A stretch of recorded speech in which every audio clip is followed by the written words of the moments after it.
the research project, so bear with me. So I'm going to approach now teaching, learning, and development from a post-Vygotskian perspective. So going back to the question, how are teaching, learning, and development related to one another? And our answers, to these questions depend on what we believe about mind and its development. And this crucially affects the way we organize the processes of teaching and learning. So here's what I hope to show you, how theory really is practical. So, for example, if we believe, like some theories posit, that children's minds develop according to internally driven laws, like adaptation and equilibration, like in Piaget theory, for example, then we will be mostly concerned with detecting those laws in order to tailor teaching to students' naturally unfolding abilities. If, on the contrary, we believe that children's minds can be developed through teaching and learning, then our primary concern should be to construct those forms of teaching and learning that do have a developmental impact on the minds of students. Is this crucial point? Yes, I think absolutely. Dar important, suprantat, ar ne, aš manau, ką jisai. Iš tikrųjų, mes susidarėm kiekvieną dieną, kad pedagogui niekad neįdomu iš tikrųjų, kokios ten tos teorinės idėjos iš tikrųjų. Ir jis tik tai kalbame, šiandien irgi buvome mokykloje ir mums aiškino, kaip ten aktyvus metodai turi būti. Ir kaip pamokoje rodė, kaip visas spektras pačių įdomiausių, aktyviausių metodų. O jau ten visa kita tarsi kaip ir lieka už to bordo. Dėl ko tai? Tai mes tada važiavom atgal ir Eduardo sako, o kam tie metodai yra naudojami, kokiu tikslu iš tikrųjų. Ir mes dažnai apie tai pagalvojame. Tai iš tikrųjų praktikų paprastai tas nejaudina visiškai, bet šiaip jau. Especially when I teach students who will be teachers, surface teachers, and I have to pay a price, for this. At first, they want to spank me when I say that every child can learn, that every child has a vast potential to realize if they're taught in optimal ways, in ways that foster their development, and that runs counter their beliefs that we have these individual differences, which is so part of American psychology and of Western culture, that people are born different, and therefore, some will achieve more than others, and that's just an expression of our natural differences. That's when I say that, that if you believe that our minds are constructed through teaching and learning, also maybe these different levels of achievement, they're not the starting point, they are like the outcomes of educational practices. So we get at least some very good discussion on that. So, so this question is really the cornerstone of the cultural historical activity theory approach to teaching and learning. So let me just lay some groundwork here to understand what is good. So the most basic point that the theory makes is that collaborative, transformative activities aimed at transcending natural limitations, in other words, purposeful social interactions mediated by cultural tools, are the foundation and source of human development. So human communities draw on and expand the toolkit acquired from previous generations, like the knowledge and skills acquired, and pass them on to future generations. So these cultural tools, which are really embodiments of social activities, reified in material or symbolic form, to which children are introduced in the course of social interactions with adults or peers that have mastered the meaning of and function of such tools. So culture is understood as historically based community practices, people's shared practices and experiences and crystallized and embodied in those tools. So culture is taken as a dynamic process, not as a stable variable or something to be equated with nationality or race or ethnicity, which is the typical understanding of culture in the U.S. That blacks have a culture, Latinos have a culture, white people, or Lithuanians, Brazilians, Americans, that's the as if like one culture, one mind, So here, culture refers to regularities in communities and enduring characteristics of cultural environments, which are in constant tension with the emergent goals and practices that individuals construct. So cultures change, right? Cultures have a history, and they're not static. So, this is a tremendously important of the relational ontology of mind. Right? The mind is not something that it's in the head only, but it's in the it's distributed. Right? It's social. Right?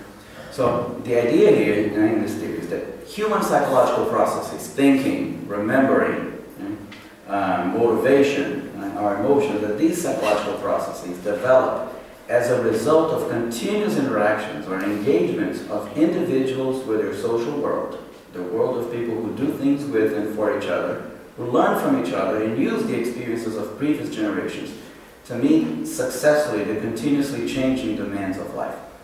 So individual mental processes arise in and from goal-directed activities.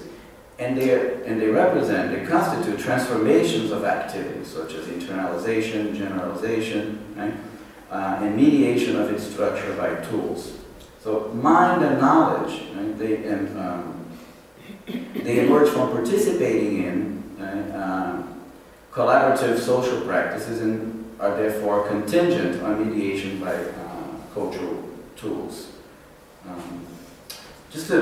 I know that this notion of cultural tools can be very abstract. So let me just give you one example. Right? So if you're going grocery shopping, let's say you're going to buy things for a Christmas party, and you're going to buy a lot of items that you don't ordinarily buy. Right? You can just go to the supermarket and go through the aisles, and as you see things, right, you put them in your cart, but you're most likely to forget. Right? So what do organized people do? You write a list, right? So that's, I know it's a very simple example, but so where is the memory, right? So the idea is that, the cultural tools, they expand the power, right, or the natural limitations of our minds. And as you learn, right, to use these tools, you're basically constructing, right, your mental processes, right? Or I was reading once an example that I thought was very interesting. A training program in the U.S. For flight attendants, right, to handle difficult passengers. Because if somebody, if a passenger yells at a flight attendant, they're not going to pick a fight. They have to de-escalate. So they train the flight attendants, right, to think. Right? When a customer, when a client, when a passenger was acting out, just think, right, that that person just lost somebody. Right? They lost a loved one, and that's why they're acting childishly. Right? So, as they were able to think about that, they deflected their emotion. They were not able. They could regulate their own emotional response. Right? And not react, and not take it personally. And actually, some of those flight attendants, they reported they were so successful, they started to apply that overall in their lives, right, with their partners. Right? Well, anyway, so coming back here, right, to this. So in this theory, right, learning and development, they exist in a dynamic relationship, right? And again, learning is seen as a relational process, situated not within the individual, but in a person's meaningful engagement through participation and transformation in socially organized activities and practices in stratified communities. So human development centrally involves learning, right, because it depends on mastering the cultural tools through joint activities with more knowledgeable others. And so, and Vygotskian expressed that in his most famous concept of the zone of proximal development, according to which children go beyond their current levels, right, of functioning as they participate with adults or more competent peers in whatever the activity is that they are, in whatever activity that they might be engaging. So the idea is that properly organized instruction leads development. So within this approach, right, the main quest was to arrange teaching and learning processes in such a way as to lead to developmental changes.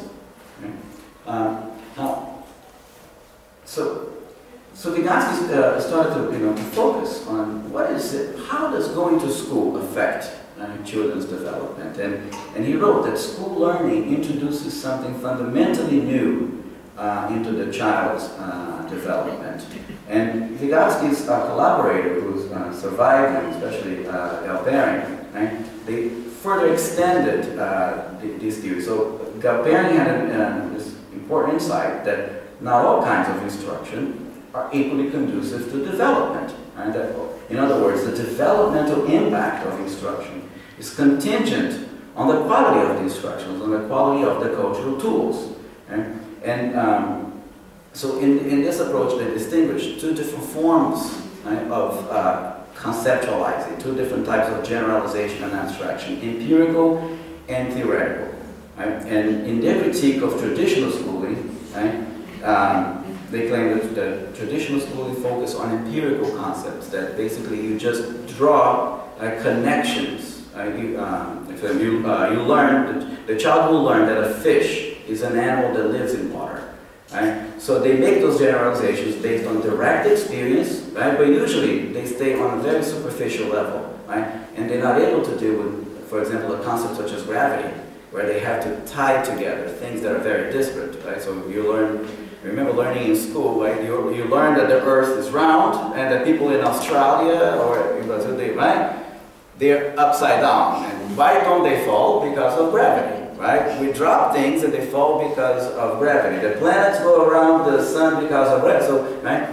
And we don't learn those things from direct experience. So, like, how do children learn to meaningfully understand, right, this connection? So that's the kind of stuff that they were working on. So they focused on theoretical generalization and abstraction. They felt that, well, that's what school mainly should introduce to children, and that's the way that teaching and learning will lead development. So that form of thinking allows students to understand the interconnections between the general and the particular in objects and phenomena through revealing their origins within systems of practice. I don't know if I can, there's one example that Daiva uses about teaching what a circle is, right? And I test that with my students. What is a circle? Right? And it takes a while. They'll say it's a round figure, and then I draw an oval. Well, that's round too. It's not a circle. And then by prompting, then somebody will say, well, the radius is constant, right? The distance is the same from the surface to the center. But most have forgotten about that, something that they learned, right? Now, David illustrates this point with an example from Spinoza, that he describes a circle, right, as a figure that can be constructed when you rotate a line, right? One end of which is fixed and the other one revolves around itself, like how a compass works, right? And of course, that simple process, right, it shows, right, why the radius has to be constant, because it's the same, right? If you take a ruler, or it's the same line rotating around itself, so it reveals that connection, because it reveals how the genesis, the origin, right, of that. So it's a simple example, but it captures, I think, very nicely this point. So this approach revolves around designing cultural tools that specifically provide experiences in which the evolving histories and functions of these tools are made explicit and accessible, so that students can engage in and reenact meaningful activities embedded in these tools. Right? So this instruction employs cultural tools as learning materials, concepts, theories that present in a generalized form the essential features of a given class of phenomena that typically a child cannot discover based on their own direct experiences. And these features pertain to general regularities in how phenomena evolve and relate to each other in human practices. And I know this sounds like right? First time I read this, I was like, what? Right? But I'll give you a very concrete example. So, in this approach, they taught children number, right? Not as something to count, right, discrete objects, which is typically how children learn. Right? And there is a problem. Right? So when they learn fraction, right, if a child sees 5/4, right, there's more than one whole. right? But they think that because it's a fraction, it has to be less than 1, right? So here the children are taught number, right, as a unit of measurement. So they immerse children, right, in the practices of measurement. Right? So they start measuring, right, a bunch of different things. Right? And the first thing that they learn is to choose the appropriate measure. So if you're going to measure water, you need a cup, right? If you're going to measure the length of a table, you need a string, or right, something long. So, and then they learn to compare objects in terms of that particular property, right, that they are working with. Right? So then children learn to use some material tokens, let's say chips, to record the results of every step of measurement. So if I'm measuring the length of this table with this piece of paper, I go 1, 2. So each time I apply the measure, I put a chip on the side. So if they're comparing two objects, right, then they can see, right, that the results become materializing in front of them. And then right, they can line up one against the other and see which one has more length. Right? Or if this measuring volume, right, of a bucket, by scooping out with a cup. So every time, right, that they take out, right, liquid with a cup, they will, right, put down on a chip. So this resulting collection of chips or whatever it is that they were using to record, that comes to represent in a very easy to grasp manner, quantified in material form, right, let's say the volume of water in a given container. So the children realize how the properties of objects can be transformed into quantities as a result of measurement. Right? Okay, and then concepts such as larger, smaller, equal to become very concrete to the child. So, yeah. Okay. Actually, I have a great example here from a program that was carried out for a couple of years in the United States, and this was based on the curriculum Daiva. So this is actually English translation from Russian. So after that, right, so students start working on direct comparisons. So they compare the areas of these objects, and then they describe, right, their comparisons. In all the possible ways. The areas are unequal, the area of the square and the area of the triangle are unequal, and so forth. So then the next step is to learn to write a statement. The area of the triangle is less than the area of the square. Right? And children are encouraged to use their own symbols to represent. Right? And then they adopt. Right? They realize the wisdom of adopting some common symbols so they can communicate, right, with everybody. So they make a deal that they're going to use letters for quantities, and they will use symbols for relations. Right? So C, right, is lesser than G. Right? The area C is less than area G. Now, then they're introduced to the concept of number, right? And when I came across this, I thought it was really fantastic. And these are like children in first grade learning this, right? So this is read this way. I think some people in Lithuania might know this program. Yeah? So this is how they learn it. They learn this formula here. N copies of unit E are needed to create quantity A. So for example, right, if you need 5 copies of unit E to make a quantity A, and this is unit E, right? So then that's quantity A. Right? And they learn to express the results of these measuring quantities, right, in other forms. In order to make quantity A, you need 5 copies of unit E. Or quantity A, as measured by unit E, equals 5. So what I find, right, really fascinating here is that, right, this is called like a germ cell model. Right? So this concept of number, right, which they learn from practice, right, as a tool from practice, right, and that serves the purpose of, right, making that practice more efficient, right, and it ties together, right, multiplication, right, division, and fraction, right, and so it reveals the links of all these operations that are typically taught as separate things. This approach has produced spectacular results, right? In terms of cognitive developmental change, in that children advance from a naive empirical way of thinking based on apparent but often misleading features to one that's theoretical, based on essential characteristics of phenomena. Right? And this leads to substantial progress, not just in children's knowledge, but also in their wider cognitive functioning. Right?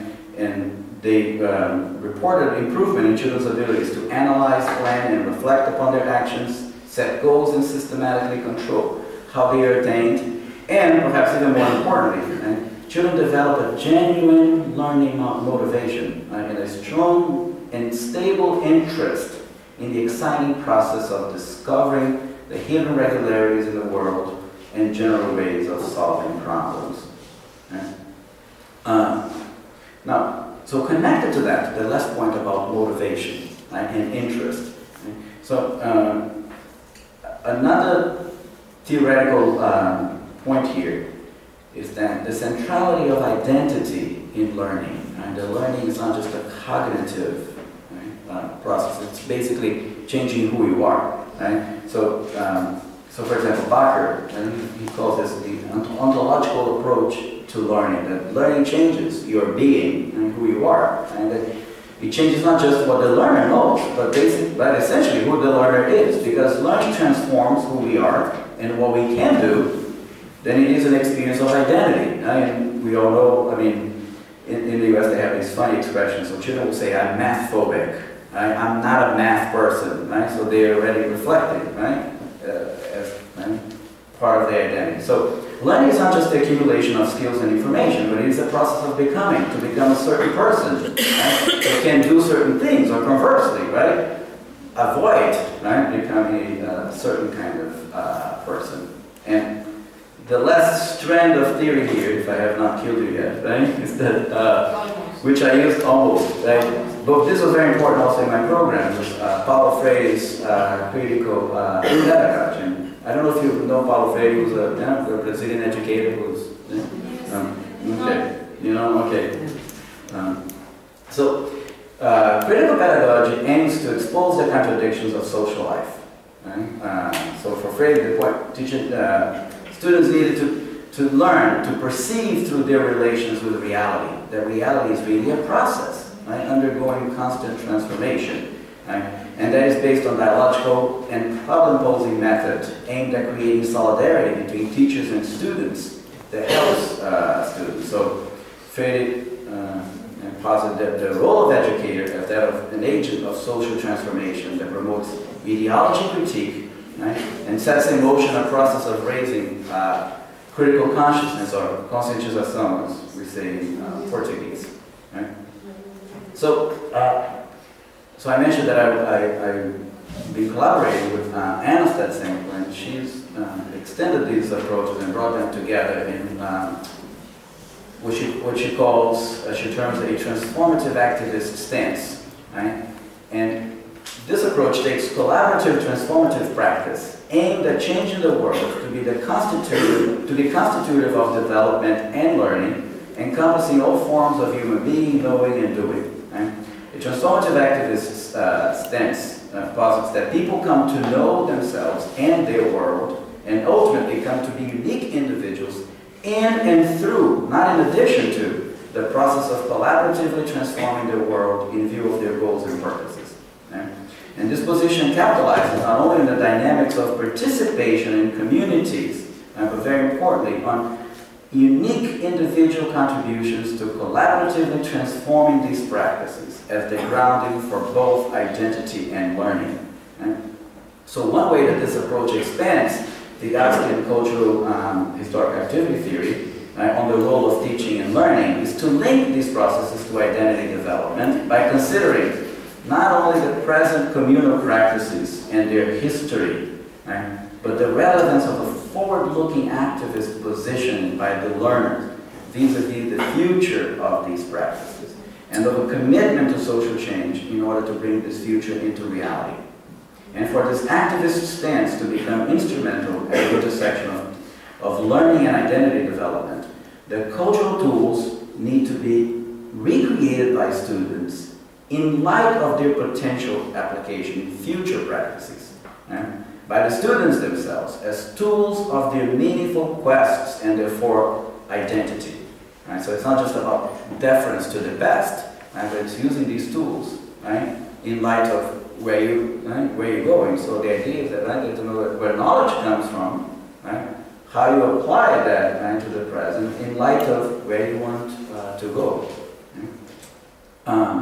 So, given that identity within this transformative activist stance is understood as having to do with the meaningful life project, it is this forward-looking stance in which cultural tools are revealed in their potential application within one's activist pursuits that can render knowledge relevant, turning learning into a personally and socially meaningful endeavor. And whereas individual activist pursuits embodied in meaningful life agendas are contingent on joining in with the historically evolving practices of humanity. After all, to have an identity also means to know your place in society, and your positioning. What kind of sociocultural practices you're going to join in and contribute to. So then, our individual pursuits are necessarily built upon knowledge and other cultural tools acquired through learning. So learning in turn is seen as becoming meaningful if it is drawn upon and put in service of developing a meaningful life project centered on commitment to changing social and community practices in this bidirectional and cyclical process where identity and learning can become intertwined. So putting all these things together, what I was able to implement in the program, in the group home, was what we called critical theoretical learning, which integrates and expands Vygotskian's systemic theoretical instruction and Freudian critical pedagogy. And the cornerstone of this approach is to provide conceptual tools for youth to define their present location within social practices and understand their key contradictions, while developing a collective vision, an endpoint about how to transform these practices and themselves and their own future. And because of this combination of systemic, theoretical, and critical dimensions, we refer to these activities as critical theoretical pedagogy. Okay. So drawing on critical on these theories, my idea was to transform the oppressive residential care practices and expand the boys' agency, and contribute to empowering them as agents of institutional transformation and their own transformation. And I was doing that by engaging youth in collaborative activities that promote learning and development. So let's So this method evolved into phases. So the first thing that I started to do was to engage them in collaborative activities where I could introduce new tools and we could negotiate common goals through dialogue, different than what the staff was doing. And I cited myself in solidarity with the boys, and I understood their anger and their frustration, and I took that seriously and I acknowledged that and tried to then build a vision with them about how that program could be changed, and provided them opportunity to critically examine institutional practices and how they contribute to their practices. So what's interesting is that even though they complain about the program, they felt oppressed by the program, they participated, they reproduced the very practices by which they were oppressed. And so I drew on critical theories to help them as an analytical tool that they could see that contradiction for themselves. So the first phase of the program was based on implementing alternative activities that could go beyond control and resistance. And then there was a second phase that I was embedding learning goals in play, because even though I wanted to implement learning activities, but as I said, the boys wanted nothing to do with learning, and so I had to go step by step. And the last phase was co-construction of meaningful learning activities. Okay, so the first phase, we were watching films. I was taking them on trips to museums and galleries, or simply just hanging out with them. But since the inception of the project, I initiated activities that addressed issues of power and social inequalities. Okay, we're going to watch films, but let's say when we watched One Flew Over the Cuckoo's Nest, right, which is an institutional critique. Right? So even though for them it was play, it was fun, but I was always embedding social critique content into these activities. Okay, so and then I started to also advocate for the boys. They're complaining about the institution being dirty or the staff being authoritarian, and I started to take some personal risk with the staff, but that helped the boys trust me that I was on their side, that I was not just another professional who's there to control them. Especially because my title was a psychologist, so in the beginning many boys didn't want to even talk with me, because talking with me would be to admit that they had some psychological problems, and they didn't think that they had any need to talk with a psychologist. And then the second phase of this program, I had a grant, so we hired a video professional, and we did a video project with the boys that lasted almost a whole semester. Every Friday afternoon, that's what we did. So the boys participated in every step of the project. They created a story, which perhaps not surprisingly was like cops and robbers. So this was a story of a woman who wins the lottery and she's robbed, right? So they we scaffolded that, but it was their ideas. They created the dialogues, and in the play, right? All the oppression that they felt in their institution and in society was played out. And in fact, I will show you some videos of that. But they portrayed adults as the most corruptible human beings possible, right? Abusing others. And it was so after that, there was really we built a sense of community, and I had really managed to get close to the boys, and I started to approach them, with critical dialogue about current events, their daily lives, and their personal concerns, their ideas and aspirations, and as mutual trust kept growing, I was able to both accept their charges that they were oppressed, while at the same time to challenge them to go beyond discourses of victimization, by discussing how they contribute to the institutional practices, and making, addressing them as agents, who could potentially change their situation. So they say, "Oh, this program sucks. This program is horrible." It's like, well, but you're part of it, right? You are an agent here too. So, okay. So based on critical theoretical learning activities, the meaning of learning began to transform, from something abstract, meaningless, into a meaningful activity. So inspired by critical pedagogy, the teaching learning activities were designed to explicitly address and respond to students' needs and desires, so as to invite their critical thinking and activist positioning in order to practice their critical thinking and activist positioning. So I also did some workshops with earth sciences. So let me just, okay, I'm almost done, so let me just say quickly this example here, right? So, so at that point, the boys were becoming really motivated to learn, and it was interesting that all of us, at that point, they started to feel embarrassed by not knowing certain things. And so, you mean children? The children. So they could not explain why the day has 24 hours.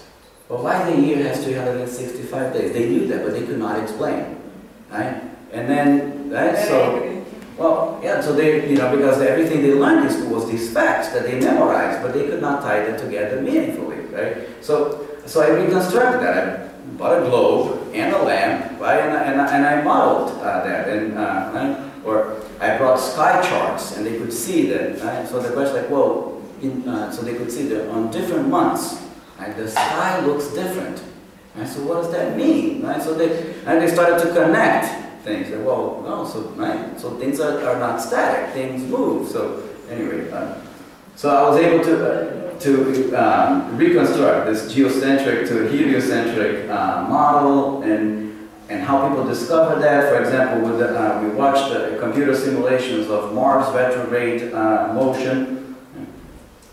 We did some workshops in math. So by the time I was able to implement these quasi-formal learning activities through a series of weeks-long workshops, right? So we created an alternative learning context in the program.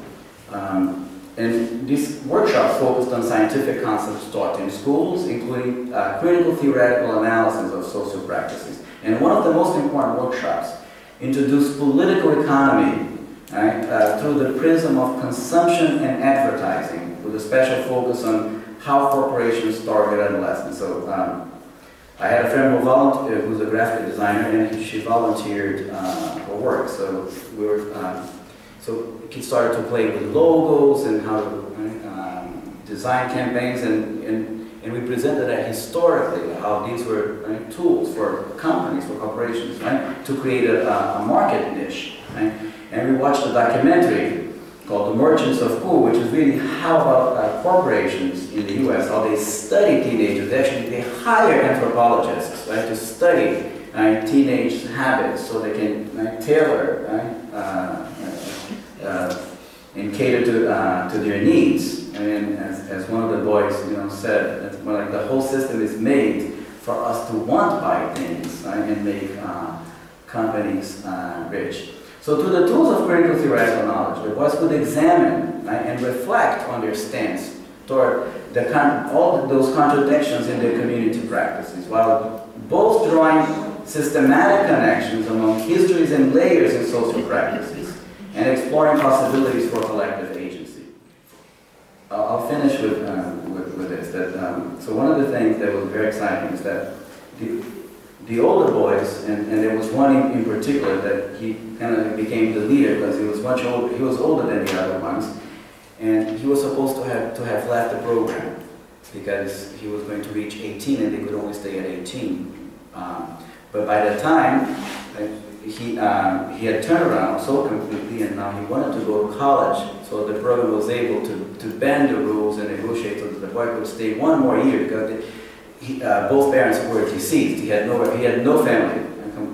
He only had a brother who had AIDS. So he had an aunt who didn't want anything to do with her because he drove her crazy while he was with her.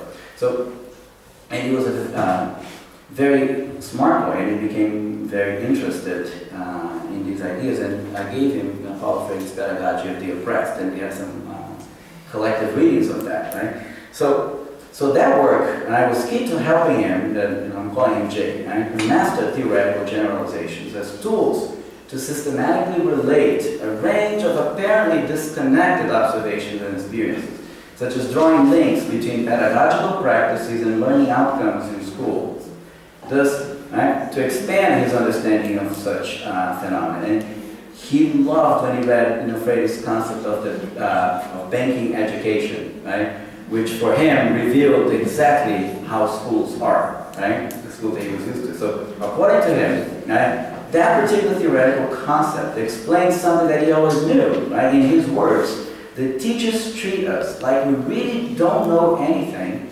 and there's all this information that we have to learn, and most of it feels like it's really useless. Right?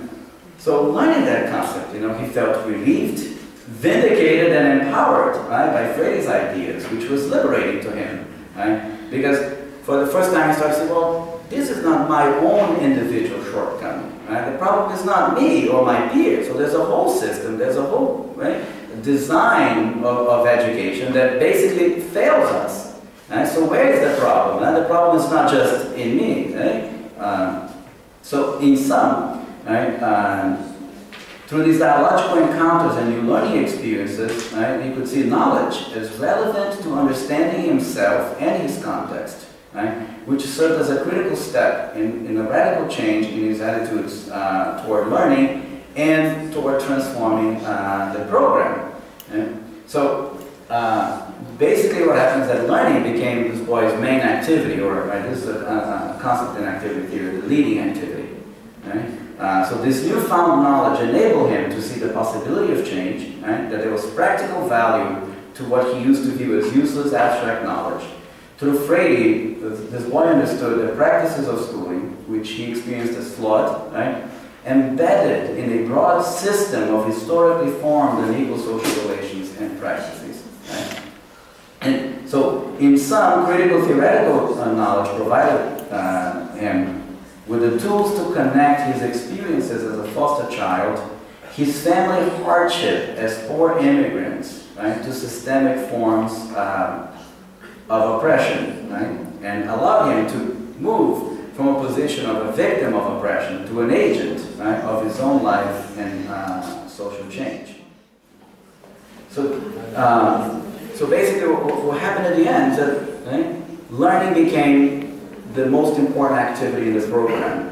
And the boys who initially resisted learning, right, now they wanted to learn, they wanted to do well in their schools, and that study hour that was only 1 hour, then they started to fight with the program, with the manager, like, this is not enough.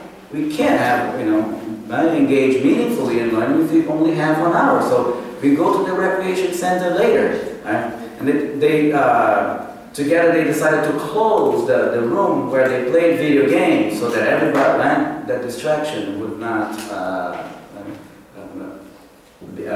be available. And the staff, right, then, as the boys started to engage in learning, all the need to control them and punish them, pretty much receded to the background. Right? And the staff then started to invest in the children and treat them also with respect. So, anyway, I think I can talk more, but